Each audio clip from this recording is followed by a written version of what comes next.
மஞ்சள் மஞ்சள் பொதுவா நல்ல காரியங்கள் ஸ்டார்ட் பண்றதுக்கு முன்னாடி இந்த மஞ்சள் எடுத்து வச்சு தான் ஸ்டார்ட் பண்ணுவாங்க. நம்ம வீட்டில் கூட நம்ம அம்மா அக்கா தங்கைகள் நமக்காக நாம நல்லா இருக்கணும்ன்றதுக்காக மஞ்சள் புடவை கட்டிக்கிட்டு தான் வேண்டிக்குவாங்க. அப்படி அந்த மஞ்சள்னாலே ஒரு தனி வைப்பு தாங்க. நம்ம கொடியில கூட அந்த வைப்ரண்டான அந்த எனர்ஜெட்டிக்கான அந்த மஞ்சள் இருக்குமே, அந்த மாதிரி மங்களகரமான மஞ்சள் விளையிற பூமி தான் இந்த ஈரோடு பூமி. இங்க வந்து மஞ்சளை பத்தி பேசாம வேற எங்க போய் பேசுறது? அது மட்டும் இல்ல, இங்க ஒரு மகத்தான ஒரு மனிதரை பத்தி நம்ம பேசியே ஆகணும். இந்த ஈரோடு மண் விவசாயத்துக்கும் பேர் போன மண். இங்க நடக்கிற அந்த விவசாயத்துக்கு மிக முக்கியமான ஒரு கவசமா இருக்கிறது என்ன தெரியுமா? காலிங்கராயன் அணை, காலிங்கராயன் கால்வாய்.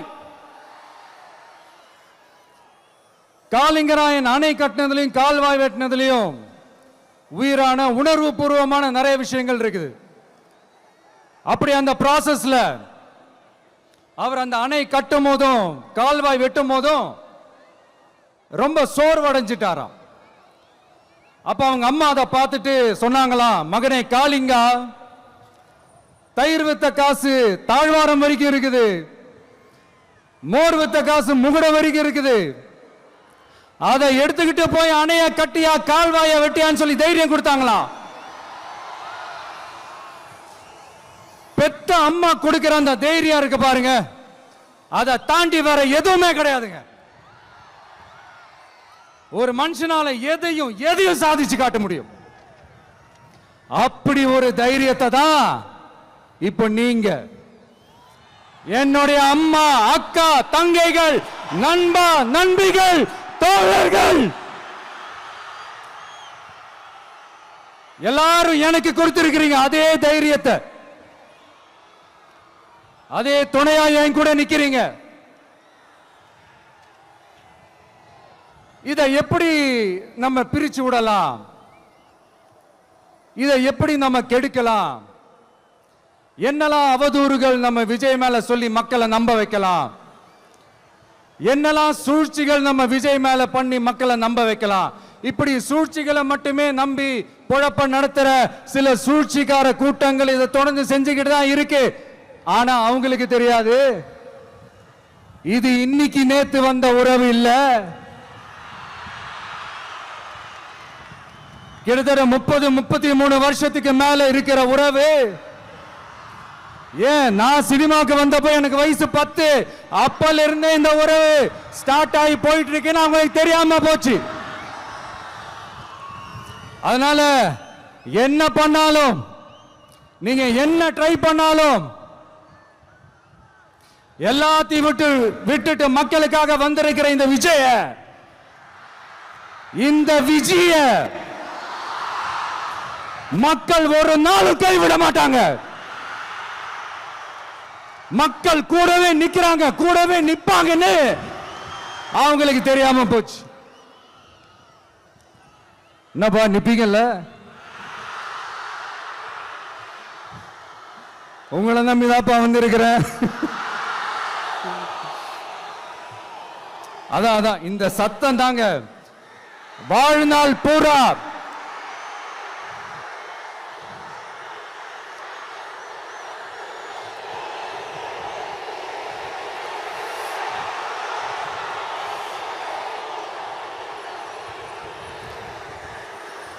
வாழ்நாள் பூரா உங்களுக்கு நன்றியோடவே இருப்பேன்.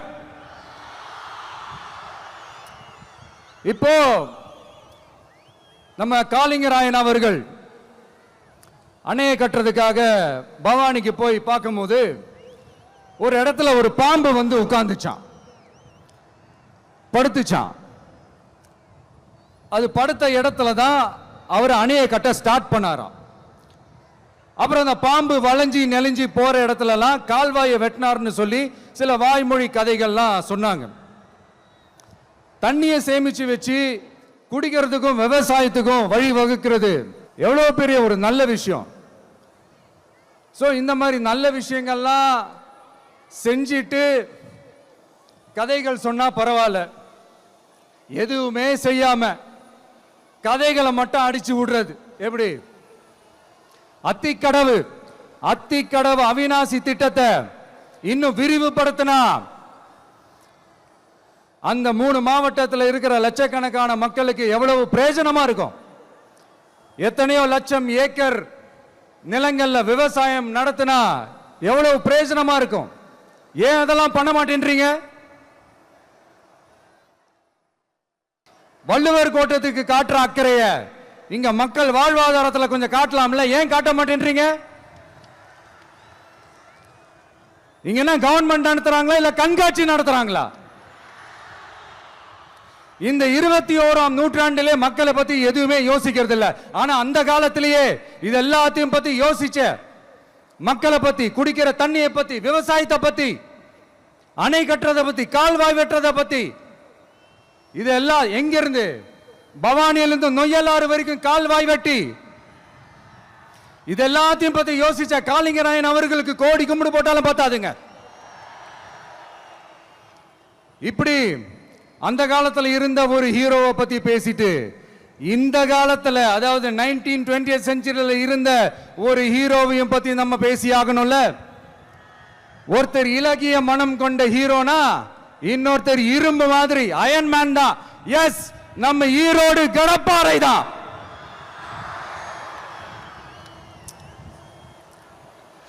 ஒட்டுமொத்த தமிழ்நாட்டையே திருப்பி போட்ட சீர்திருத்த நெம்புகோல். ஈரோடு மாவட்டத்தில் பிறந்த அவர்தான் இந்தியாவுக்கே இடஒதுக்கீடு சம்பந்தமான அரசியல் சட்டத்தை திருத்தறதுக்காக போராட்டம் நடத்தினவர் யாரு? நம்ம தந்தை பெரியாரு. 100 வருஷத்துக்கு முன்னாடியே வகுப்பு வாரி பிரதிநிதித்துவம் வேணும்னு கேட்டவர். அன்னைக்கும் சரி இன்னைக்கும் சரி ஒரு ஆச்சரியத்தோட பார்க்கக்கூடிய ஒரு மனிதர், நம்மளுடைய கொள்கை தலைவர். அப்ப அண்ணாவும் எம்ஜிஆரும் யாரு? பெரியார் அவர்கள் கிட்ட இருந்து எங்களுக்கு தேவையான கொள்கைகளை எடுத்துக்கிட்டோம். அவரை ஃபாலோ பண்ற, அவரை வழிகாட்டி ஏத்துக்கிட்ட அண்ணா அவர்கள் கிட்ட இருந்தோம், எம்ஜிஆர் அவர்கள் கிட்ட இருந்தோம் தேர்தல் அணுகுமுறையை எடுத்துக்கிட்டோம். அண்ணாவும் எம்ஜிஆரும் தமிழ்நாட்டோட சொத்து. அவங்கள பயன்படுத்துறத பத்தி யாரும் இங்க கம்ப்ளைண்ட்லாம் பண்ண முடியாது. அண்ணா எங்களோடது, எம்ஜிஆர் எங்களோடது, நீங்களா எடுத்துக்க கூடாது அப்படிலாம் யாரும் இங்க அழுதுட்டு இருக்க முடியாது, சொல்லிவிட்டேன். அதனால நாங்க ஒரு வழியில அரசியல் செஞ்சுக்கிட்டு போயிட்டு இருக்கிறோம். உங்களுக்கு தான் டிவிக்கு ஒரு பொருட்டே இல்லைல்ல, அப்புறம் ஏன் கதறீங்க? அப்புறம் ஆளாளுக்கு அங்க போயிட்டு இங்க போயிட்டு புலம்பி தள்ளிக்கிட்டு இருக்கிறீங்க. இது எப்படி இருக்கு தெரியுமா? எனக்கு பயம் இல்ல, எனக்கு பயம் இல்ல அப்படின்னு சத்தமா சவுண்ட் விட்டுக்கிட்டே சத்தமா பாட்டு பாடிக்கிட்டு இந்த நடுங்கிக்கிட்டே சின்ன பசங்க நடந்து போவாங்க, அந்த மாதிரி இருக்கு. முதல்ல மண்டையில இருக்கிற கொண்டைய மறைங்க சார்.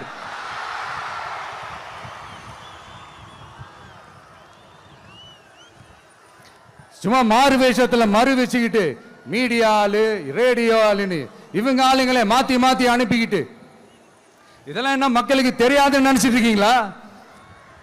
மக்கள் எல்லாத்தையும் உன்னிப்பா கவனிச்சிட்டு இருக்காங்க. அதனாலதான் சொல்றேன், உங்களுக்கு நீங்க கொள்ளையடிச்சு வச்சிருக்கிற காசு தான் துணை. ஆனா எனக்கு என் மேல எல்லையில்லா பாசம் வச்சிருக்கிற இந்த மாசு தான் துணை.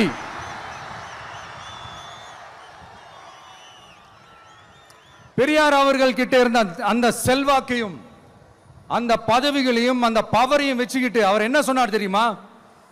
இவ்வளவு செல்வாக்கு, இவ்வளவு பதவிகள், இவ்வளவு பவர் இருந்தோம் நான் ஒரு 5 பைசா காசு சம்பாதிச்சிருப்பேனா? எனக்கோ இல்லை என் குடும்பத்துக்கோ பட்டங்கள் வேணும், பதவி வேணும்னு ஏதாவது கேட்டிருப்பேனா? இல்லை ஏதாவது லாபம் பார்த்துருப்பேனா? இல்லை எதுக்காவது ஆசைப்பட்டிருப்பேனா? ஆனா அவர் பேரை சொல்லிக்கிட்டு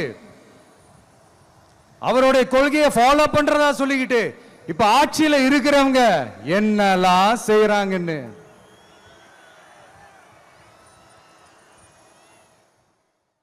அதனாலதான் சொல்றோம், பெரியார் பேரை சொல்லிக்கிட்டு தயவு செஞ்சு கொள்ளையடிக்காதீங்கய்யா, தயவு செஞ்சு கொள்ளையடிக்காதீங்க. அவரு பேரை சொல்லிக்கிட்டு பெரியார் பேரை சொல்லி கொள்ளையடிக்கிற இவங்க தான் நம்மளுடைய அரசியல் எதிரி.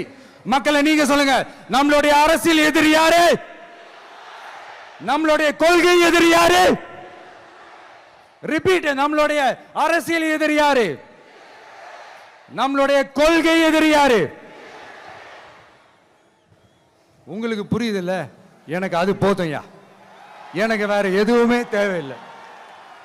நீங்க எல்லாரும் என்னோட அரசியலோட கனெக்டடா இருக்கீங்கன்றது ரொம்ப தெளிவா தெரியுது. அதனால எனக்கு அது போதும்.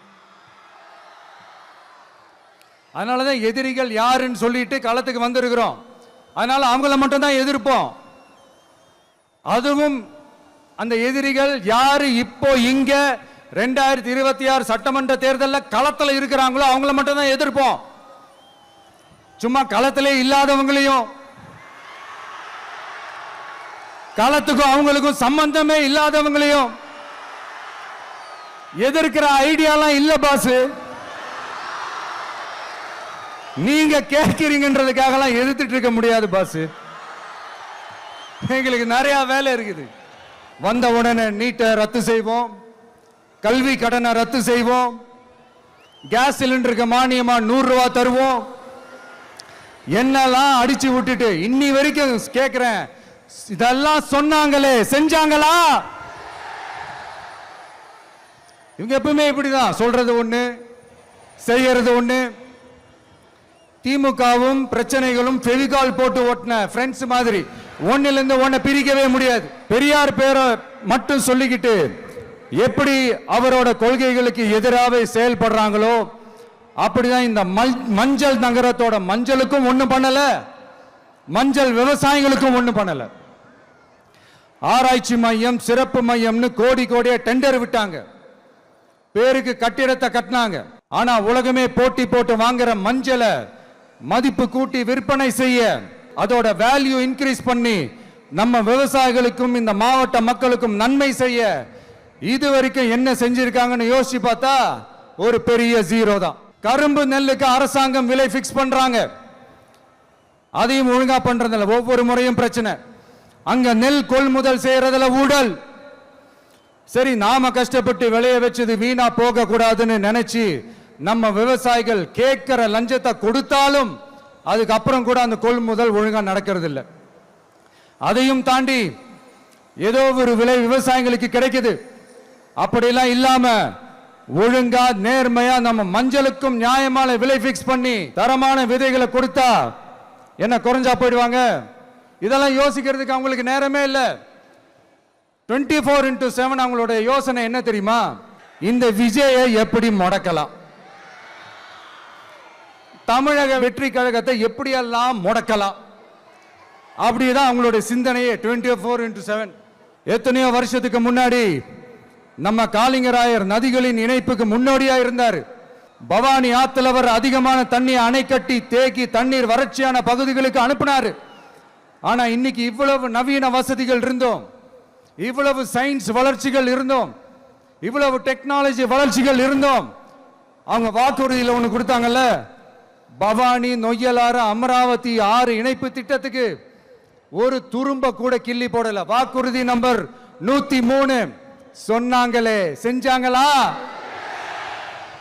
ஆறுகளை சுத்தப்படுத்த பல ஆயிரம் கோடி நிதி ஒதுக்குவோம், தமிழ்நாட்டில் உள்ள ஆறுகளை சுத்தப்படுத்துவோம்னு சொன்னாங்களே, செஞ்சாங்களா? ஆனா ஆத்து மணலை கொள்ளையடிக்கிறதுல மட்டும் வேலையை கரெக்டா செய்வாங்க. கொஞ்சம் மசந்தா மற்ற மாவட்டங்கள்ல மணல் காணாம போன மாதிரி, மலைகள் காணாம போன மாதிரி, நம்ம மாவட்டத்தில் தனி வளத்தை கொடுத்த செம்மண்ணும் காணாம போறதுக்கு வாய்ப்பு இருக்கு மக்களே. நம்ம மண்ணுக்கும் நம்ம ஆத்துக்கும் நம்ம விவசாயிக்கும் தான் இந்த மோசமான நிலைமை. அதனால ஏதாவது தொழில் செஞ்சு பிழைக்கலாம்னு பார்த்தா அதுக்கும் எங்க விடுறாங்க. தொழில்னு பார்த்தா 30% நெசவாளர்களுக்கு கூலி பாக்கி. அரசாங்கம் நம்ம நெசவாளர்கள் கிட்ட இருந்து கொள்முதல் செய்த வேட்டி சேலைக்கான கூலியை கூட போராடித்தான் வாங்க வேண்டியதா இருக்குது. அது சலுகையோ உதவியோ நலத்திட்டமோ கிடைக்காது. நம்ம உழைப்புக்கான ஊதியம், நம்மளோட உரிமை, அதுக்கே போராட வேண்டிய நிலையில தான் இந்த அரசாங்கம் நம்மளை வச்சிருக்கு. நல்லா பார்த்துக்கங்க மக்களே, உரிமைக்கு குரல் கொடுத்தவங்க தான் இவங்க. சிறு குறு தொழில்கள் பீக் ஹவர்ஸ் சார்ஜ்னு கரண்ட்டுக்கு அநியாய விலை வச்சு அதையும் செய்ய விடாம நம்மளை முடக்கிடுறாங்க. அந்த பீக் ஹவர்ஸ் சார்ஜ் கொள்ளையால எத்தனை வருஷமா எவ்வளவு பேர் பாதிக்கப்படுறோம், எவ்வளவு தொழில்கள் பாதிக்கப்படுது. நாமளும் கத்துறோம், போராடுறோம், கோரிக்கை வைக்கிறோம். எதையாவது இவங்க கண்டுக்கிறாங்களா? கொஞ்சம் யோசிங்க. ஏன் கண்டுக்க மாட்டேன்றாங்கன்னு கொஞ்சம் யோசிங்க. அப்போதாங்க பிரைவேட்ல அதிக விலைக்கு கரண்ட் வாங்க முடியும், அதுக்கு டெண்டர் விட முடியும். அப்படி டெண்டர் விட்ட மேட்டர்ல எல்லாம் என்ன நடக்கும்னு உங்களுக்கும் தெரியும், எனக்கும் தெரியும், நம்ம எல்லாருக்குமே தெரியும். இந்த மாதிரி ஈரோடுல மட்டும் இல்ல, எந்த மாவட்டத்துக்கு போனாலும் பிரச்சனைகள் மேல பிரச்சனைகள் தான். அதையெல்லாம் தீக்கிறதுக்கு ஒரு சொல்யூஷன் கூட சொல்லாம இதுல வேற பெருமையா மாடல் அரசு மாடல் அரசுங்கிறது. இல்ல நான் கேட்கிறேன், கூச்சமா இல்ல? இதெல்லாம் கேட்டா அப்படியே நம்ம பக்கம் யூட்டர்ன் அடிச்சு வந்துருவாங்க. விஜய் என்ன அரசியல பேச மாட்டேன்றாரு, விஜய் என்ன சினிமா டயலாக் மாதிரி பேசுறாரு, விஜய் என்ன பஞ்ச் டயலாக் பேசுறாரு, விஜய் என்ன 10 நிமிஷம் தான் பேசுறாரு, 9 நிமிஷம் தான் பேசுறாரு. நான் எத்தனை நிமிஷம் பேசினா உங்களுக்கு என்ன சார்? நான் எப்படி பேசினா உங்களுக்கு என்ன சார்? உள்ள விஷயம் என்னன்னு பாருங்க சார். ஒவ்வொரு மாவட்டத்துக்கும் போய் மக்கள் ஃபேஸ் பண்ற பிரச்சனைகளை எடுத்து பேசிட்டு இருக்கிறேன். பின்ன அது அரசியல் இல்லாம வேற எதுதான் அரசியல்? உங்களை மாதிரி தனிப்பட்ட முறையில தரக்குறைவா அசிங்க அசிங்கமா பேசுறதுதான் அரசியல்னா அந்த அரசியல் நமக்கு வராது. வராதுன்னா நல்லாவே வரும். உங்களை விட எனக்கு அது நல்லாவே வரும். வேணான்னு விட்டு வச்சிருக்கிறோம். அப்புறம் உங்களுக்கு நமக்கு என்ன வித்தியாசம்? காஞ்சிபுரத்தில் நாம பேசும்போது உங்களால் அமைக்கப்பட போற ஆட்சியில நம்ம ஆட்சிக்கு வந்த உடனே என்னெல்லாம் செய்ய போறோம்ன்றது சிலது சொன்னோம். அதையெல்லாம் தப்பு தப்பா புரிஞ்சுக்கிட்டு இப்போ சொல்றேன், விளக்கமா சொல்றேன். நான் சலுகைகளுக்கு எதிரானவன் கிடையாது. மக்களுக்கான சலுகைகளை இலவசம்னு சொல்லி அசிங்கப்படுத்துறதுல எனக்கு உடன்பாடு கிடையாது. மக்கள் காசுல மக்களுக்கு செய்யறதை எப்படி இலவசம்னு சொல்லுவீங்க? அப்படியே செஞ்சிட்டாலும் ஓசில போறேன்னு சொல்லி அசிங்கப்படுத்துறீங்க. என்ன கேட்கறதுக்கு ஆள் இல்லைன்னு நினைச்சீங்களா? மக்களுக்கு ஒண்ணுன்னா இந்த விஜய் வந்து நிப்பா, இந்த விஜய் வந்து கேள்வி கேட்பா. இந்த விஜய் எப்பவுமே மக்கள் பக்கம் தான், அதே மாதிரி மக்களும் என் பக்கம் தான். என் மக்கள் மானத்தோட மரியாதையோட கௌரவத்தோட வாழணும். என் மக்கள் யாருக்கும் கீழே கிடையாது. அப்படி அவங்க கௌரவத்தோட வாழணும்னா அவங்களுக்கான வாழ்க்கை தரம் உயரணும். வாழ்க்கை தரம் உயரணும்னா அவங்களோட வாழ்வாதாரம் உயரணும். வாழ்வாதாரம் உயர்ந்தாதான் பொருளாதாரம் உயரும். பொருளாதாரம் உயர்ந்தாதான் வசதி வாய்ப்புகள் உயரும். இதெல்லாம் உயர்ந்தாலே ஆட்டோமேட்டிக்கா அவங்களோட வாழ்க்கை தரம், அவங்களுக்கான மரியாதை, அவங்களுக்கான கௌரவம் எல்லாமே உயரும். இதுக்கான வழிகள், அந்த சூழல்களை அந்த கவர்மெண்ட் அமைச்சு கொடுக்கணும். இதுக்கான அந்த திட்டங்களை செயல்படுத்தணும். இதெல்லாம் செஞ்சாதான் அந்த அரசாங்கம் ஒரு நல்ல அரசாங்கம். இதைத்தான் சொன்னோம். சொன்னா மட்டும் போதுமா? எப்படி செயல்படுத்துவீங்க? நாங்க என்ன வாயிலேயே வடை சுடுறதுக்கு டிஎம்கேவா? டிவி கேடா?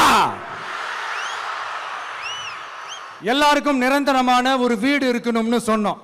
உடனே எங்க ஆட்சியிலே நாங்க எல்லாரும் வீடு கட்டி கொடுத்துட்டோமே அப்படிங்கிறது இல்ல. நான் கேட்கிறேன், இங்க உங்களை தான் கேட்கிறேன், இங்க வாடகைக்கு இருக்கிறவங்களே இங்க யாரும் இல்லையா? எல்லாருக்கும் சொந்தமா வீடு கட்டி கொடுத்துட்டாங்களா? அடுத்து வீட்டில் இருக்கிற ஒவ்வொருத்தரும் மினிமம் டிகிரி படிச்சிருக்கணும் அப்படின்னு சொன்னோம். உடனே எங்க ஆட்சியிலே எல்லாரும் டிகிரி படிச்சு முடிச்சிட்டாங்களே அப்படிங்கிற மாதிரி சொல்றது. அது உண்மைனா ஸ்கூல் லெவல்லையே டிராப் அவுட்ஸ் அதிகமானது யாரோட ஆட்சியிலங்க?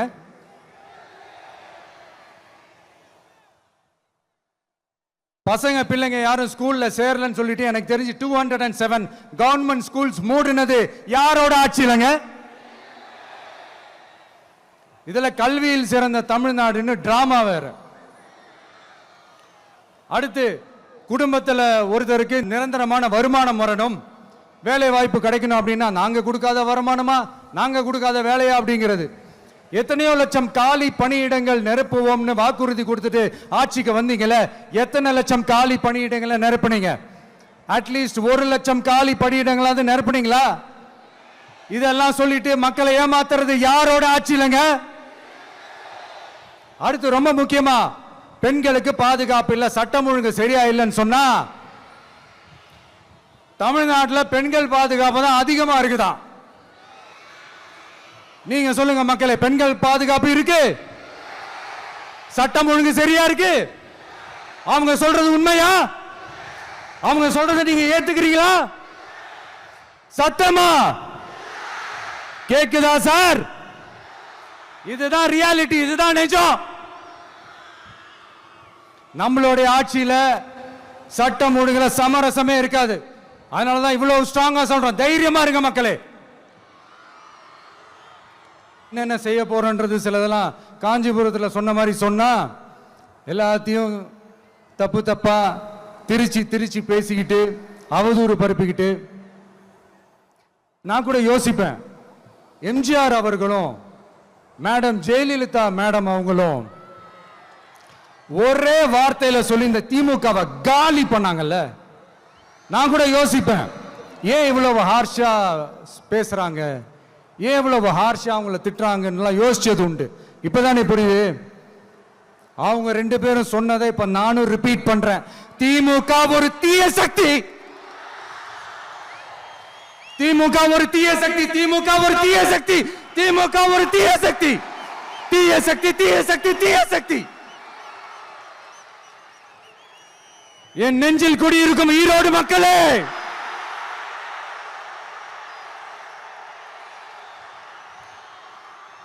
டிவிகே ஒரு தூய சக்தி. எப்படி?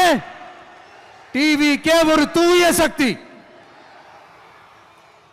தூய சக்தி டிவிகேவுக்கும் தீய சக்தி டிஎம்கேவுக்கும் தான் போட்டியே. என்ன முடக்கலாம்னு நினைக்கிறீங்க, ஆனா இந்த சத்தத்தை ஒரு நாள் உங்களால முடக்க முடியாது. மக்கள் விரோத திமுக அரசை வீழ்த்த மக்கள் சக்தியான நம்மளால மட்டும்தான் முடியும். அண்ணன் செங்கோட்டையன் அண்ணன் அவர்கள் நம்ம கூட வந்து சேர்ந்தது நமக்கு ஒரு மிகப்பெரிய ஒரு பலம். அந்த மாதிரி செங்கோட்டையன் அண்ணன் அவர்கள் மாதிரி இன்னும் நிறைய பேர் வந்து சேர இருக்கிறாங்க. அவங்க எல்லாருக்குமே அந்த உரிய அங்கீகாரத்தை கொடுப்போம். அது மட்டும் இல்ல, அப்புறம் இன்னொரு விஷயம் சொல்ல மறந்துட்டேன். இப்போ ரீசண்டா ஒரு இடத்துல நம்ம சிஎம் சார் அவர்கள் பேசும்போது சொன்னாங்க, என் கேரக்டரையே புரிஞ்சுக்க மாட்டேங்கிறேன். இது சினிமா டயலாக் இல்லையா? நான் ஏதாவது பேசினா சினிமா டயலாகா? சார் பேசினா அது சினிமா டயலாக் இல்லையா? சிலப்பதிகாரத்திலிருந்து எடுத்ததா அந்த லைன். என் கேரக்டரையே புரிஞ்சுக்க மாட்டேன்றது. உங்களை எப்படிதான் சார் புரிஞ்சுக்கிறது? எந்தெந்த விஷயத்துலலாம் சார் உங்க கேரக்டர் நாங்க புரிஞ்சுக்கிறது? அதையும் நீங்களே சொல்லிட்டீங்கன்னா கொஞ்சம் நல்லா இருக்கும் சார். சட்டம் ஒழுங்குல நாடே சந்தி சிரிக்குது, அதுலயா? பெண்கள் பாதுகாப்புல நாடே சந்தி சிரிக்குது, அதுலயா? பொய் வாக்குறுதிகளா கொடுத்து ஏமாத்தி ஆட்சிக்கு வந்தீங்களே, அதுலயா? எதுலதான் சார் உங்க கேரக்டர் நாங்க புரிஞ்சுக்கிறது? ஆனா ஒண்ணு, தமிழ்நாட்டில் ஆட்சி செய்யற நீங்களும் சரி, ஒன்றியத்தில் ஆட்சி செய்யறவங்களும் சரி, நீங்க 2 பேரும் முதல்ல என்னோட கேரக்டரை புரிஞ்சுக்கணும் சார். என்னோட கேரக்டர்னு சொன்னது நம்ம மக்களோட கேரக்டர். 2026 சட்டமன்ற தேர்தலோட அந்த கேரக்டரே கொஞ்சம் வேற மாதிரி சார். அத கொஞ்சம் தயவு செஞ்சு நீங்க புரிஞ்சுக்கணும் சார். புரிஞ்சுக்கலனா மக்களே உங்களுக்கு புரிய வைப்பாங்க சார். கான்பிடென்ட்டா இருங்க சார். நல்லதே நடக்கும் சார். வெற்றி நிச்சயம் சார். நண்பா, நண்பிகள், இங்க எல்லாம் பார்த்தோம். எல்லாம் நல்லபடியா நடந்தது. சேஃபா வந்துட்டு சேஃபா வீட்டுக்கு போயிடுங்க. எனக்கு எல்லாத்தையும் விட நீங்க தான் எனக்கு முக்கியம். தயவு செஞ்சு சேஃப்டியா போயிட்டு வாங்க.